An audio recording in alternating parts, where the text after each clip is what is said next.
Hey guys, welcome back to the channel. Today I got another quick tip. So I had this car roll in. We're doing some brakes on it. I've covered brakes plenty of times, so I'm not going to be covering this one specifically.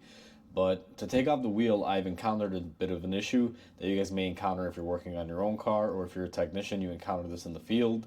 Now, most of you probably already know about it. I've kind of made a video like this previously, and it's basically how to remove a swollen lug nut.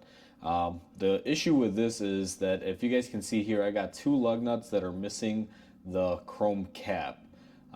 These are supposed to be a 19 millimeter, and then the ones that are missing the chrome cap are significantly smaller because they're losing their sheathing.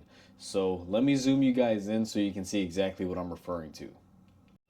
So I have you guys zoomed in on the wheel, and you guys can see these have the fancy chrome cover on them, and then these are missing it. Now, it's very common for these two-piece lug nuts to basically separate over time. This chrome cap will fall off. Now, initially, these are a 19 millimeter. That's what you would normally use to remove them when they look like this.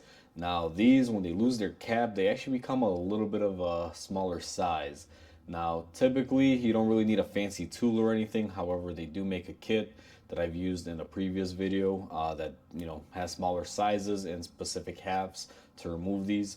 But if you don't have that kit, what you'd want to do basically just get one smaller size down. So like I said, these are a 19 millimeter, guys. What you're going to want to do is grab your 18 millimeter, and if you guys can see in there, it pretty much grabs nice and snug. It doesn't really have any movement in there. The reason being is that that cap is basically about a millimeter thick now. Not quite a millimeter, a little bit less. But if you're just looking to remove them and put them on real quick, like I said, grab one size down, which in this case would be a 18 millimeter. And you guys can see how well that works. It's fairly simple, very minimal play. I just want to make this as a quick tip video, guys, so hopefully you guys enjoy, and hopefully this helps you out if you ever encounter this. So with that said, hope you guys have a great day. Please comment, like, and subscribe to help my channel grow, and I will catch you guys on the next repair.